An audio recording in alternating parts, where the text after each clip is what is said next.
Maybe I was in the standard one. That time I was being introduced to this conversation, and I think while you are in standard one, it's too early to understand these conversations. At that point of time, speaking to a standard 2 or 3 guy or a kid would be something like you speaking some rocket science or astrophysics to a boy. When it comes to immediate family and when it comes to my friends, they have been always very supportive. I also don't feel the difference unless someone points me out. Just treat me as someone else, not special, no special treatment also. Growing up, especially in school, so it has happened once or twice. These things matter a lot at certain point of time. If you are someone who have always problems with yourself and problems with everyone in the society, it was not as easy as now if I look back and say.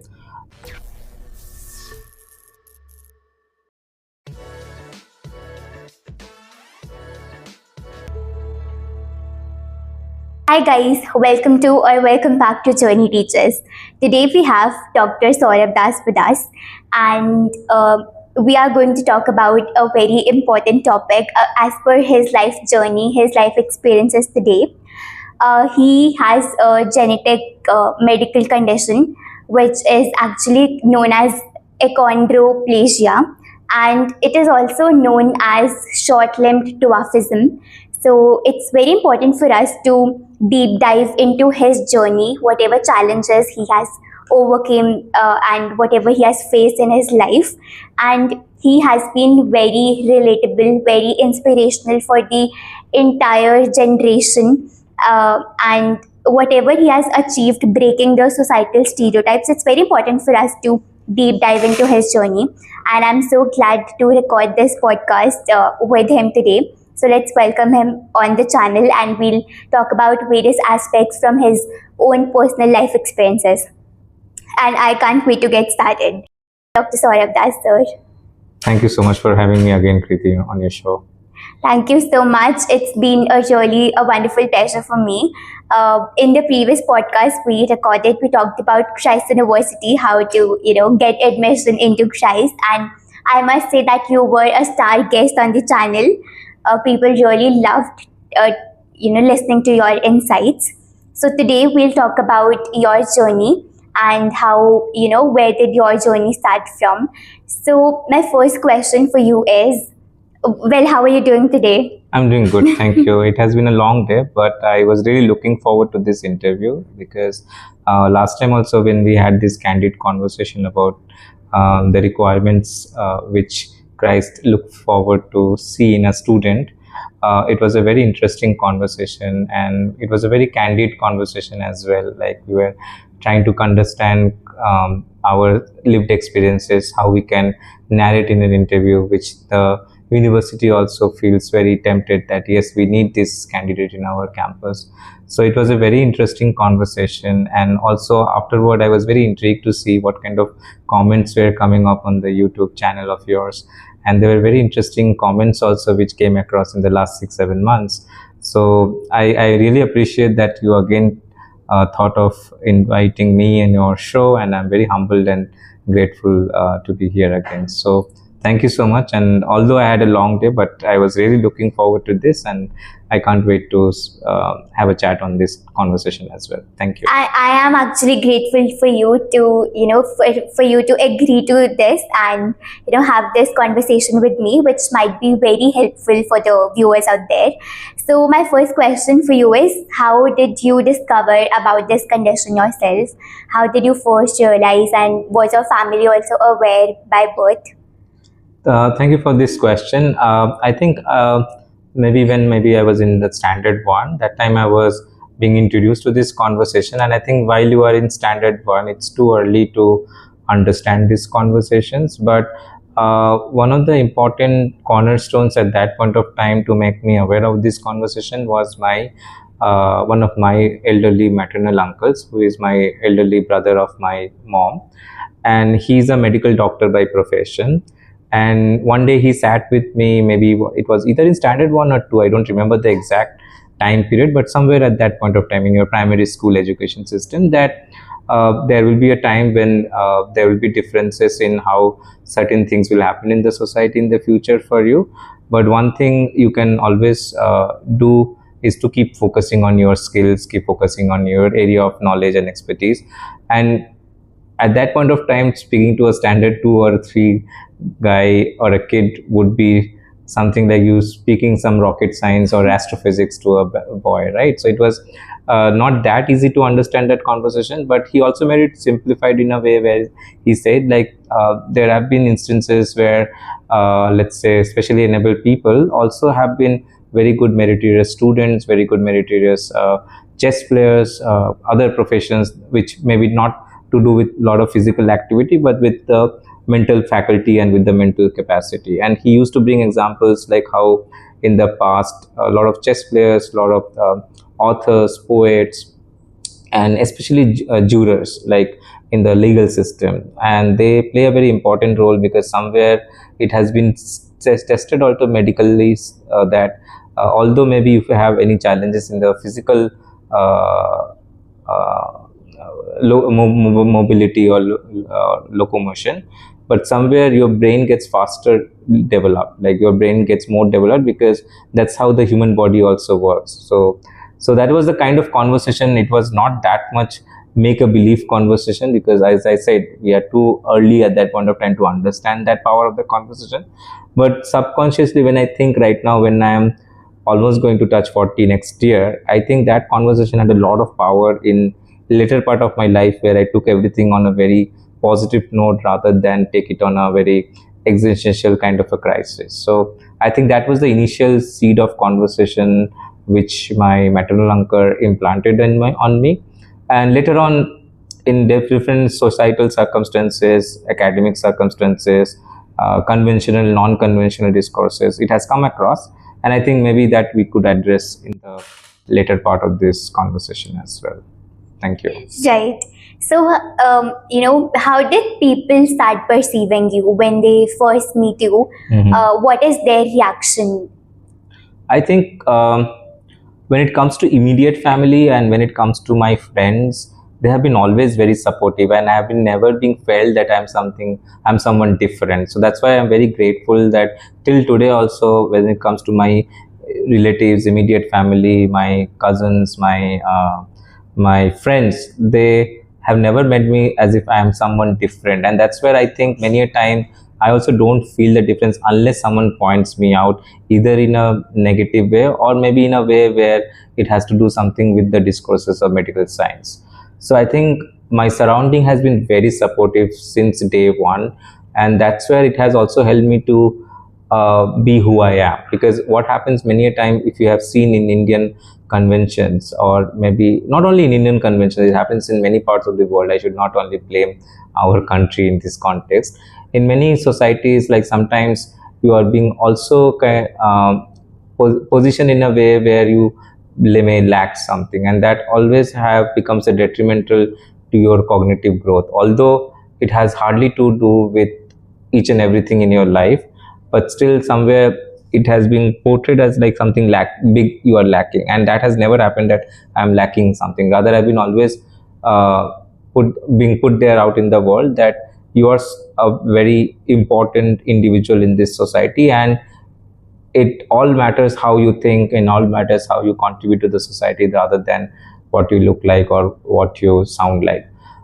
So that has been a very supportive ecosystem. But having said that, there have been instances in the past where definitely people have called out, and that's where I'm very vocal about, like how in many societies, like be it in global north, be it in global south, middle east, there is always still exists, there's a discourse of body shaming, like of whether someone is obese or whether someone is again dwarf or whether someone has a different skin color complexion. And we tend to kind of subconsciously, unconsciously, and many times consciously also start commenting on someone's body, which we have to be very, very mindful, because earlier these conversations were very like as if these conversations were okay, and people were not aware that these conversations are very problematic conversations and one should not kind of body shame someone. But of late, in the last at least 1 decade, I would say people have become more sensible and people are more aware, and I think that is a good way how maybe let's say the current thinkers or the current generation, and also the current policymakers, current academics, media journalists are thinking on those lines, like how we create a more inclusive ecosystem, and how we should be very mindful of not commenting someone's body, because body has nothing to do with the profession, body has nothing to, or your skin complexion has nothing to do with the skills and the profession and the knowledge system you are creating, right? So I think life has been easy for me and also difficult in many ways. As easy as in, like, as I said, I have never been felt of who I am in my own ecosystem, but there have been instances where I've been also called out, and which also I have put it across in another interview when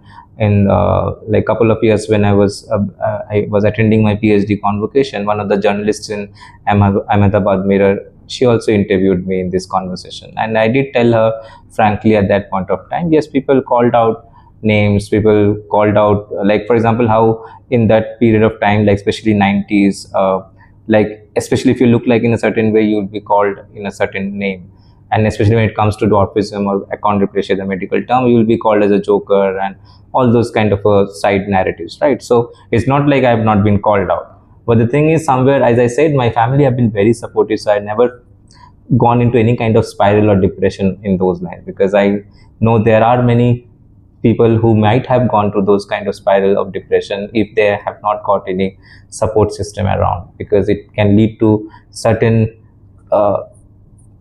challenges where it very difficult to overcome in the adult life, because it's a kind of a scar which get implanted in your mind, right? And later on, how much you grow, how much you become successful, but still that scar would be remaining.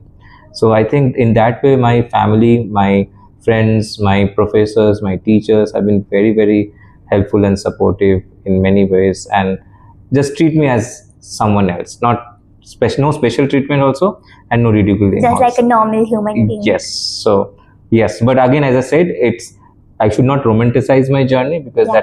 that's what not the motto is. But at the same time, I should not be criticizing my fate and destiny. So let's take it as a pinch of salt. Right. Yeah. I actually read the LinkedIn post which you mentioned in your answer, and while preparing, of course, for this podcast, and it actually was really, kind of, because it mentioned everything about how people actually perceived you, and they gave you, that unwanted advice, which maybe go into that clown industry, all of that.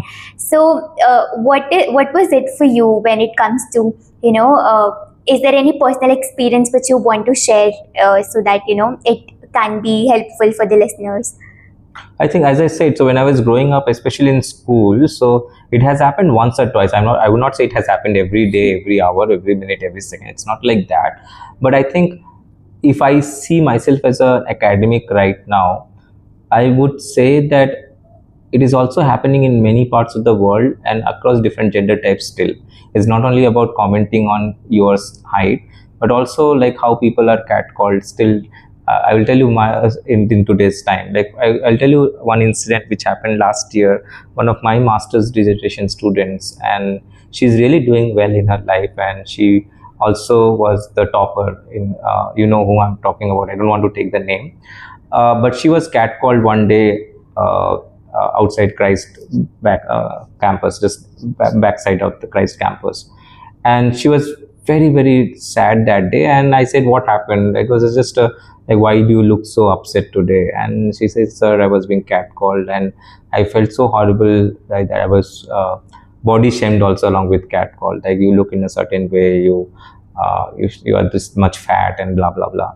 So I think these things matter a lot at certain point of time, because although we are trying to create an inclusive society, but when someone makes you feel as if you are not included in that society because of how you look like, or because of how you talk like, or because of how you behave like, it actually becomes very challenging at that point of time. And I think it's still happening in many parts of the world. Maybe it's not as frequent as it was in the past. It's still happening. So I would say in my case, it happened 2-3 times when I was growing up. but again it happened in places where it was unexpected, like for example in a market area, or maybe like it's a crowded place. So it's not like all of a sudden someone comes to your personal space making an encroachment and commenting. So I think these could be the one or two or three instances. I don't remember. That's why my point is, like, I didn't want to know, or I don't want to pinpoint that these many number of frequencies it has happened, because for me it's not, I'm not so interested also that whoever have called out or whoever had said anything in that context. Rather, I would be interested in what I'm doing with my life and how I'm making a change in the society within my own humble way. So, but yes, it does happen. Still, it does happen, and I am very, very aware. And that's why, if you have seen, my approach to life is to be as humble and as empathetic as I can. Although it sounds like, oh, sir, you are trying to be narcissistic, but to be very honest, that's the way people at times think that I am. Uh, People feel a bit intimidated at times, because if I am too humble and not humble and empathetic, people think that maybe this is not my real personality. Maybe this is my fake personality. But I am who I am, because also my lived experiences also have shaped me. So for me, more than anything else, whether you bring knowledge, whether you bring skills, whether you bring this and that, my thing is whether you are able to bring respect on the table, and respect always as a mutual way, whether you are in the structures of society, in the higher apex of the structure, or whether you are in the other part of the spectrum of this structure. For me, whether you are able to bring respect in the conversation is more than anything else. That's really true. It's sadly still a part of our society. But what was your reaction has been like? How did you handle that situation, and how did you take? What was your perception regarding whenever you were called out? Nothing much. That's why I say it. So there have been good days, there have been bad days. It's as simple as that. How every professional deals with good days and bad days, right? So I think there have been bad days and there have been good days, in the sense like, and also you get immune at certain point of time, because you have a larger objective in life, especially if you are someone who's an ambitious person, and which has come across many a time in my discourses, in my classroom lectures. Like, I'm a very competitive person, and also very ambitious person. So now, if you have a goal set in your life, if you have a certain focus in your life, many a time these conversations doesn't matter at all. At least in this current juncture, it doesn't matter at all to me, because I know who I am right now, because at least some sort of social capital I'm able to build from my teaching, from my research, and that speaks for itself, like, in the most humble manner, right? So at this current juncture, it doesn't matter who says what, but definitely while I was growing up, I should not lying by saying that it didn't matter at that point of time. It did matter, but again, at that point of time, again, as I was saying, I always have very supporting friends. And supporting friends is not like they will come and sit with me and become a therapist or try to counsel me. It's just move on immediately, because the whole idea when you are growing up in school is to enjoy life, because otherwise you're always busy with studies, homework and all. You enjoy life, go to the cricket field, play cricket, cycle, swim, because I used to do a lot of physical activities, cycle, swim, cricket. So it was all about doing those things outside school life, which you enjoy as a boy growing up in a town, or a girl growing up in a town. So that was my normal life at that point of time. Who has been that one person who always supported you, and was it that your maternal uncle or your mother, or who? My grandmother, my maternal uncle, my mother, like the immediate family definitely have been always my pillar of strength, and some good friends I have discovered in my school life, some good friends I have discovered in my undergrad life. My undergrad life was not that smooth compared to my master's life in Christ. Undergrad life was again a bit rocky in the context, because again, undergrad life is a time when you are experiencing adulthood, right? So people will have another set of challenges, problems, understanding new societal discourses. But still, one or two good friends were there at that point of time, and definitely family always. So yeah, so I think family, and these days what I see, I take a lot of strength from my students, to be very honest, because I stay alone in Bangalore these days, and my mom comes here, stays with me for 6 months, 5 months. But other than that time, most of the times I'm taking strength from my immediate one or two close friends, because once you grow up, your close circle also becomes very close, like your friend circle, because that's not then, no, it's not about numbers, it's about one or two, but who will be there through thick and thin, like other way around. So I think for me, it's right now at this juncture, it's more about my friends and my students from whom I get the support, and also I also try to give it back in my own ways, so that they also feel empowered in their own capacity, in their own uh, knowledge system, through their own skills and through their own ambitions and goals in their lives. Yeah. Right, that's definitely true. So that was about the school life, but when we talk about the job scenario, it's kind of a very different situation there as well. So what was your first job and how did people, react there? Was it any different from your childhood, or what was it like? So my first job was in Wipro. So again, so one advantage which I still have in my life today, I've always worked with big brands. And one thing I've seen in my life, when you work with big brands, more than anything else, what you are trying to bring in on the table matters the most. Like when it comes to knowledge, when it comes to skills, when it comes to the whole acumen to learn, the passion to make a contribution to that organization, to your team members, along with that small community which you are building up. So in that way, Wipro has played a very important role, because my first job after my undergrad of 3 years, back in Calcutta, studying in Xavier's, and then worked in Wipro for 3.5 years.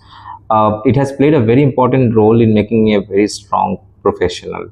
Like when people have a lot of issues working in a corporate setup, saying that the discipline is very strong, work ethic is very strong. But what I have seen, if you have a very good work ethic from your early days of your life, and that's why in one of the classes also, if you remember, I mentioned that more than anything else, the discipline and the work ethics matters the most. Rest of the things you will learn in job, because things keeps on changing, skills keeps on changing, technology keeps on changing. But if you have that work ethic and the discipline, that is what the two cornerstones of your professional foundation. So Wipro has kind of played a very quintessential important role in that, my first job as a profession. And then followed by Wipro, I went for my PhD, and then after PhD, I came to academics. So in academics, I have again, I'm very lucky to work with very good brands. Like now, I'm currently working in Christ. Prior to that, I was working in Symbiosis. Prior to that, I was working in Manipal.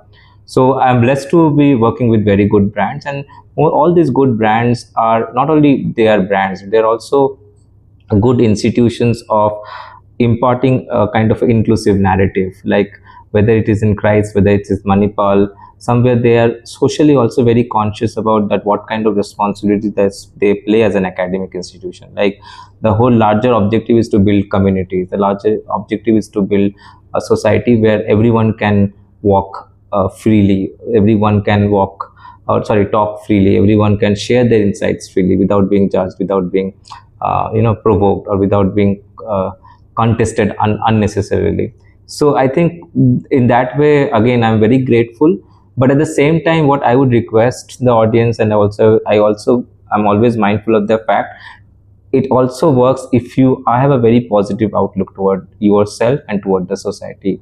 If you are someone who have always problems with yourself and problems with everyone in the society, then people also feel that you are not that person who can bring something to that discourse, who can contribute to that discourse. So definitely there will be days, as I said, there will be bad days, there will be days where you will be mentally tired, exhausted, but still have that objective in mind. The next day will be another new day, and I will start with a clean slate.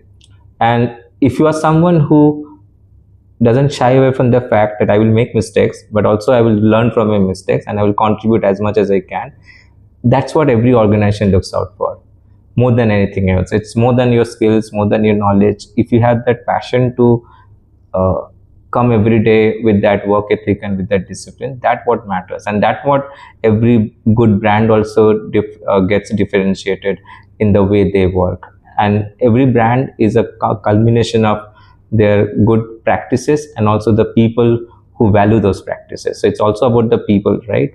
And those people who value work ethics and those who value discipline. Definitely we should have our another side of the life, like where we should relax, where we should have a good socialization. I'm not denying that, but when you are in a professional setup, how you can make sure you are committed to that work is the most important thing. Right.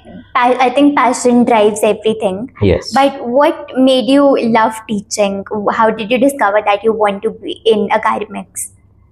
So I think this is a very interesting question, because many a time what we have seen in our lives, and I'm sure what the students currently who are in undergrad and who are masters, it's not that easy that you will get your calling for life at a very early stage in your career, because many a time some people are blessed that they get their calling in life in the very early stages of their career. Like, let's say a prime example of maybe could be Sachin Tendulkar.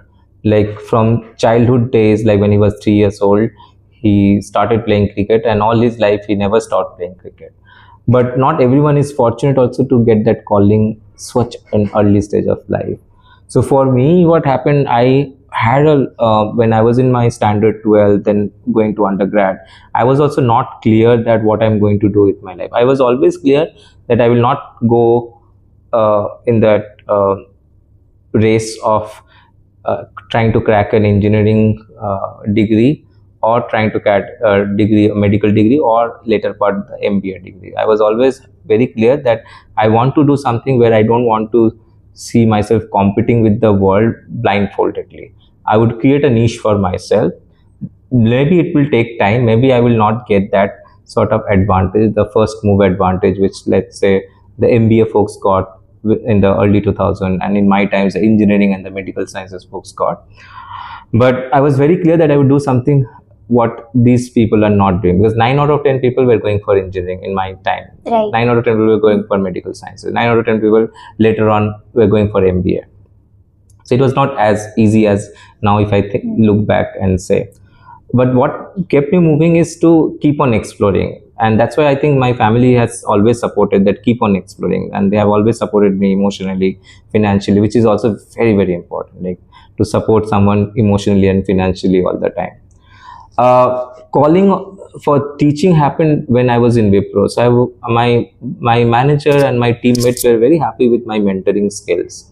So they've always found out that definitely I was working for myself, but I was also working for a team. So my concern many a time was not only whether I'm able to deliver the work, also to see whether my team is able to do the work as a kind of a one whole cohesive unit.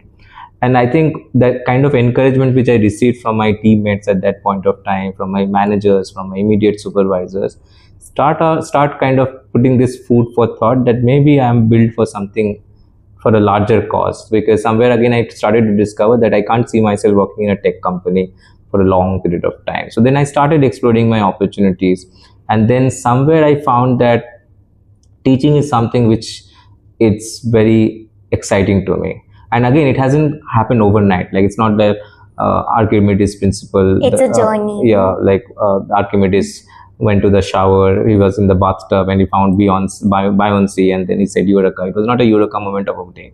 It was a journey. It almost took me 3.5 years to discover that. So I think that was the time when I started to realize that I'm more suited in academia.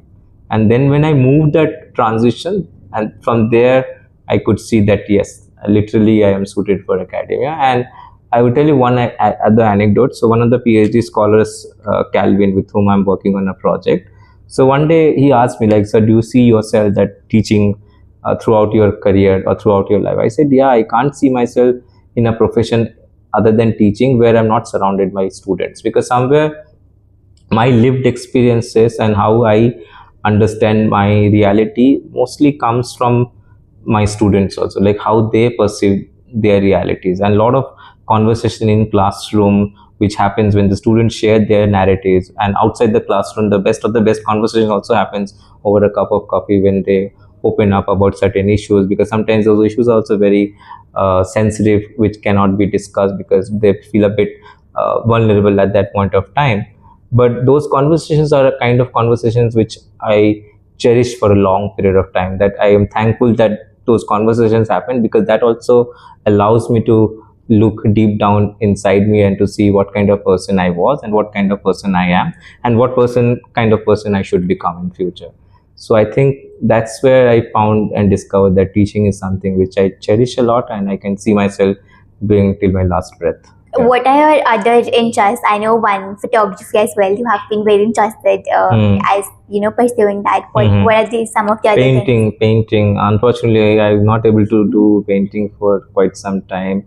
So I'm an abstract expressionist painter, and so this interest in painting started during the COVID time. So we are all stuck within the four walls, and I wanted to develop a course on modernism because I was taking online classes at Symbiosis, and I was very interested to know about modernism and how modernism as an art movement played a very important role, influencing different filmmakers of our earlier generations, like whether it's Satyajit Ray, whether it's Fellini, Vitrudisika, even Hitchcock. So when I started reading on modernism, so I started discovering the other sub-art movements under modernism, like you have surrealism, you have expressionism, you have Dadaism, Cubism. And then I was trying to also take these movements in the context of how different mediums of art has explored these movements. And that's where I found out that especially abstract expression is something which again I was getting drawn toward to, not only reading but also kind of converting into the canvas. So yeah, so along with academics, photography and painting, unfortunately I'm not able to do it since last few years, but hopefully maybe very soon again I will initiate that conversation again. Yeah. So in academics, has been any instance where you might have faced any discrimination, maybe through one of your colleagues, or have students ever made fun of you? Has it ever happened? No, not at all. That's why I say it. So I'm so blessed and grateful, and it's not about. I think it's also our moral responsibility as a society to stand for each other. So I think not I think I'm 200% sure that it has never happened, and that's why I'm very glad that wherever I have worked so far in academia and even in non-academic spaces also, like in Wipro, and later on I worked for non-profit organization also for a year. So nowhere rather I have been always valued and I have been always cherished, whether it's my colleagues, whether it's my HOD, my director, my dean, and most importantly my students and my colleagues. So never ever. That's why I'm very, very happy and grateful that there are good people around and they take you for who you are rather than just be skeptic of the other equations of yours, which doesn't matter at all in that context. I think that's a great relief, to hear that this kind of situation has never occurred. Because I think for other people, they might have faced, when they're not working with such companies or such universities, they might have faced, they are with narrow-minded people, so they might have faced such instances, of course, to handle such situations. No, in that context, I would say, like, there's this word which is very common right now in today's professional setup. Like, there are ecosystems or echo chambers of toxic environment, right? Toxic environment, toxic people. It does exist, this discourse. It's not like discourse doesn't exist, like where you didn't get toxic colleagues or where you didn't get toxic managers or supervisors. It does exist in many places in the world, not only in India but in everywhere else. But luckily, that's why I said so. I think luckily in that context, I cannot think of ever being surrounded by, let's say, a toxic boss or a toxic supervisor or a toxic friend. If it has happened, toxic friend, if it has happened, I very conveniently have walked out, because somewhere I have realized that if you're not able to change a person, don't make an effort. Rather, you walk out. As simple as that. You will be always getting good support system. The world is not that small as we think. So just immediately walk out, and that's the best thing you can do for yourself and also for the community and society. If you have any toxic person around, immediately walk out of that toxicity or that space. Yeah. What is that actually keeps you going? How is it that you are able to develop a positive outlook? Because some people might maybe feel very sad about it or question, why me? Why did it is it just me, or maybe they don't have supportive families or something. So what is your one advice for them? I think, as in, again, I would not say that you should be always very strong enough, because then I'm completely dissociating that person with the human nature of a person and trying to make that person Suppress the emotions. sound like a kind of a machine, right? Definitely, you should wear your emotions on your sleeve. If you have good days, cherish the good days. If you have bad days, definitely you should feel sad in those bad days. But what should be the larger objective, that there's always, life is a roller coaster ride. It's not always be bad days, and it's not like always that be good days. So one thing I've learned from people around me and whom I have worked, and also by reading very important scholars and thinkers of our times, all it matters during your good days, like how you take it as a pinch of salt, and just cherish the moment then and there, but be mindful that these good days will be not absolute in nature. Like, it will not be for an eternity, it will not be for an infinite period of time. So then move on in life. And also, when it comes to bad days, don't go into the spiral where again you think that this is the end of my world or this is the end of my life. Having said that, it's too easy for me to say, because everyone's lived experiences, everyone's exposure to reality is very different from what I have experienced. So, but still, if in case even if there is a slightest attempt to kind of embrace the reality as it is, and make an effort in your own humble way to keep on moving ahead in life. Having said that, again, it's very easy for me to say, because it's a daily struggle. Like those, let's say, who have gone through weeks or months or years of clinical depression. So I understand, for if I say this thing about them, I will be also ridiculed. Like, dude, you are not able to understand our context, and you are completely failing the purpose of understanding the context. So that's why I'm saying I'm not someone who would be rather commenting on that, but I would rather comment on that part. Like, if in case you have a space where you think you can make a humble attempt to make that change, keep doing that, and that's where it will keep on driving you. Irrespective of whether you have a support system, strong support system or not. You need a support system. Without support system, it's not. But sometimes many of the support systems is not like always be coming from your own bloodline. I have seen many of my friends where support system might not have directly come from bloodline, but their friends have been more than a kind of a support system which maybe their family couldn't have also done.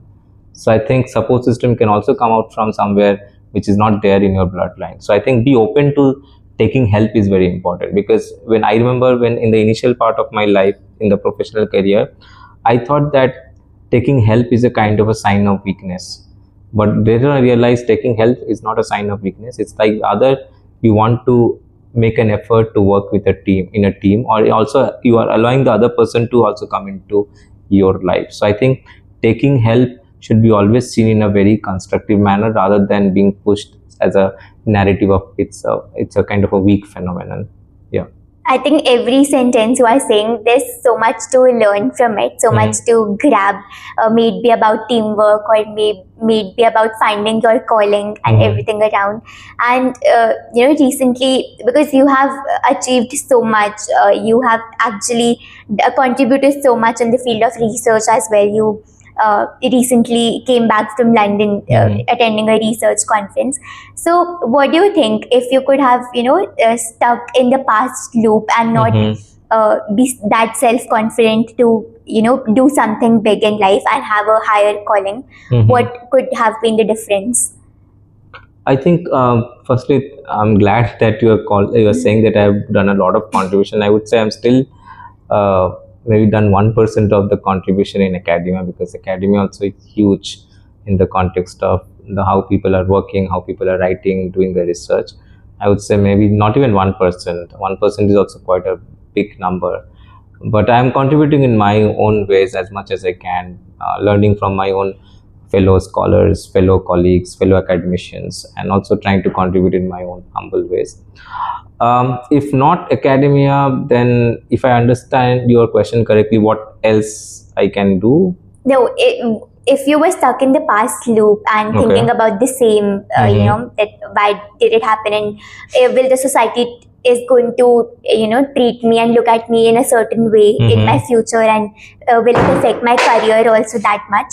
So will, if not that the case, then was it very different for you to actually think about the present and just keep on doing your own stuff? So what could have been the difference if you were still stuck in the past and not move on from that condition? We should be always mindful of the past, because past also teaches us a lot. Like as there's a common saying, right? History repeats itself, and especially in this cusp of humanity where we are seeing wars frequently, right? Like every time you open a news channel these days, like there is some war happening in some part of the world, like be it a civil war or be it a war between two nation states.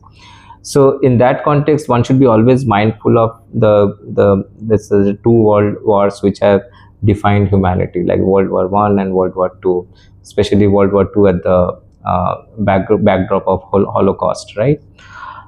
So I think in that context, if I bring that war analogy and if I say that history repeats itself, I always tell myself and also tell the students who work very closely with me, those who take some sort of a guidance in the context of their professional career, or even how they can maneuver themselves in a much more balanced manner, handling the personal and the professional.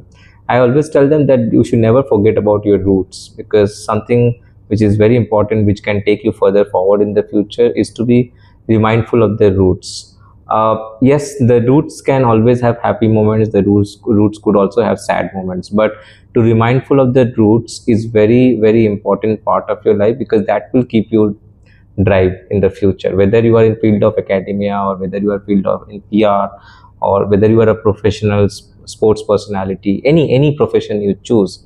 Remembering the roots is very important. You may have a difference of opinions in interpreting the root. Maybe your family has a separate interpretation compared to you have another own interpretation of your cultural roots, your social roots. But remembering the roots is very important, because that roots will also remind of your childhood, whether your childhood was a very privileged childhood or whether your childhood was a struggling childhood. Irrespective of the fact that remembering the roots becomes you a more conscious person in the present, because then it constantly reminds you that, oh, maybe I was that privileged, now I'm not having this privilege. Oh, maybe I was having these many challenges and struggles, now I'm privileged. And then how you can take this further forward in the future, because one thing I've learned from working with good mentors in my life, it's not only about you, it's about how you can build better communities. And if you have that mission and vision in your life, it may sound very surreal, it may sound like you are sounding too preachy right now at this point of time, but to be very honest, it's not preachy. I have seen all the good world thinkers who have done something in their own ways, unique ways, in their own individual ways, is having this belief system that more than me, it is the issue which is more important, it is the community which is more important. So that's how I also see teaching and research. For me, it's about uplifting my dissertation students, uplifting my students who are working with me, and give them an exposure as much as I can, whether it's my PhD student, whether it's my master's student or my UG student, because I know when I'm giving them exposure, I'm also getting the exposure. It's not like I'm only giving them the exposure, because it also allows me to see how they are seeing their world when they are getting exposed to the conferences or to the talks.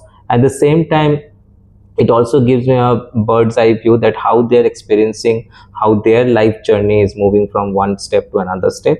And in that, how I'm also kind of sensitizing myself, kind of co-learning, kind of co-construction of knowledge. So I think if someone is able to center their narrative and discourse around building of community, I think the individual development will always happen.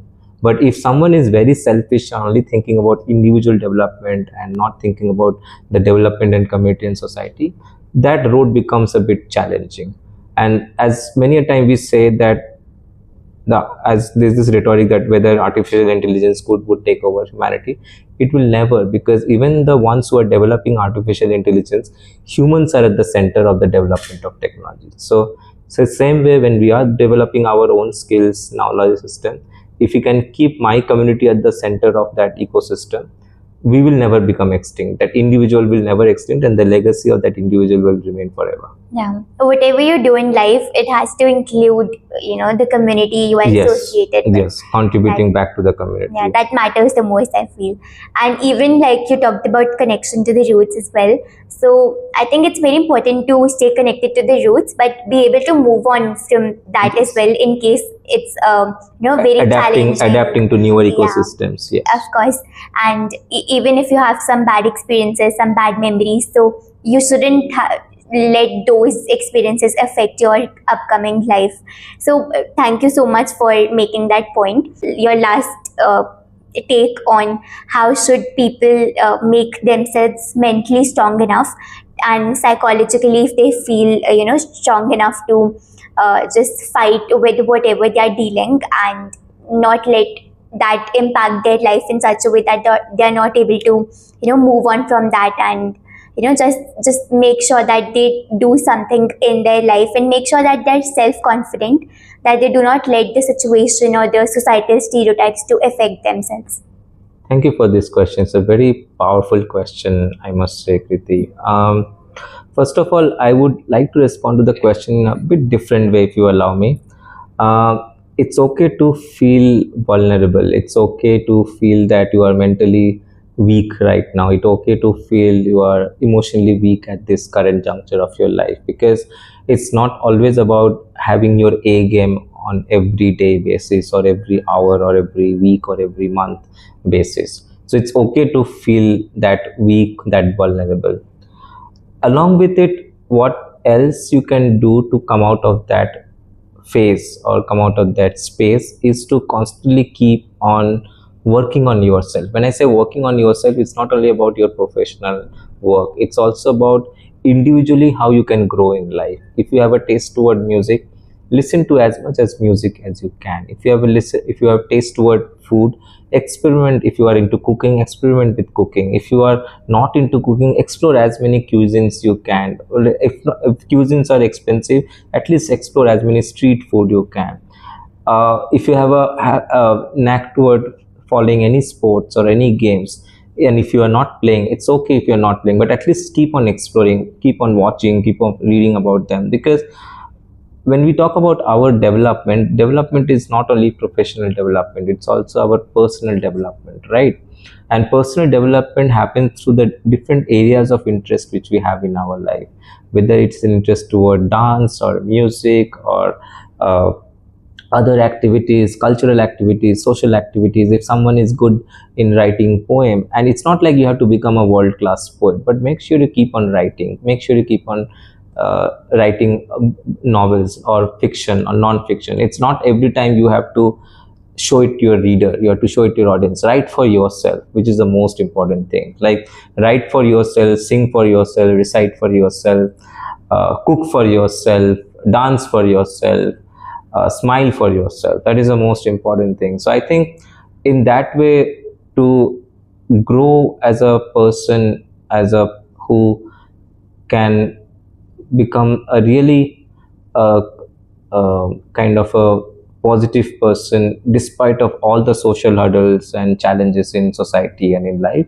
is to keep on doing something for your own oneself. That is the most important thing. Rest of the things will follow, because there will be times when people may be also tired of not ready to do something which you want to do, because sometimes you think, this idea is very good, but why is it like people are not listening to me? Because maybe people are also fatigued at that point of time, because we always think that they're not ready to listen, they're not ready to contribute. But at times we also need to give benefit of doubt. They're also people, right? They're also made of flesh and blood. They have their own families, they have their own struggles, they have their own challenges. So in that case, if in case you are not able to go together with the system, and if the system or if any community is taking a back step vis-a-vis you are trying to be very ambitious, then you contribute to your own personal development. Then you can say that, okay, let me then take a break in my professional goals right now. I keep them in my heart and mind, but now let me, for the next 1 or 2 months, let me just work on my personal goals then. I think that is the balance one can bring when there is any setback in the professional world. you should always have something in your personal life to uh, hang into. It should not be like your professional world is the only world. Your personal world should be as important as your professional world, in fact more important, because the personal world will only define you what kind of person you become professionally. If you have a very difficult personal life where you are not able to accept yourself, you will be never happy in your professional world also, because accepting oneself is the most important thing to be happy in both personal and professional. So I think if that clear concept gets visualized in your head, that works well for everyone, not only for you but the larger society as well. I think that's the ultimate advice for anyone looking for personal and work-life balance. Mhm. So I think that truly smile for yourself. I think I would really love to take that away from this conversation. And thank you so much, sir, for Thank you, my coming here, pleasure. sharing your journey, your personal experiences. And first, I was a little, wondering if you would be okay for this conversation. But I'm so glad that you made it to the podcast, and that's why I can surely say that students are also very comfortable sharing their opinions with you and taking your guidance on whatever we are doing in life. So thanks a lot. Thank you. It's been very insightful, very relatable for the audience, and I am really sure that they'll take a lot from this conversation. Thank you. Thanks to you. Thank you, my pleasure, Preeti, and I always love chatting with you. Thank you so much. You have been a wonderful host. Thank you. Thank you.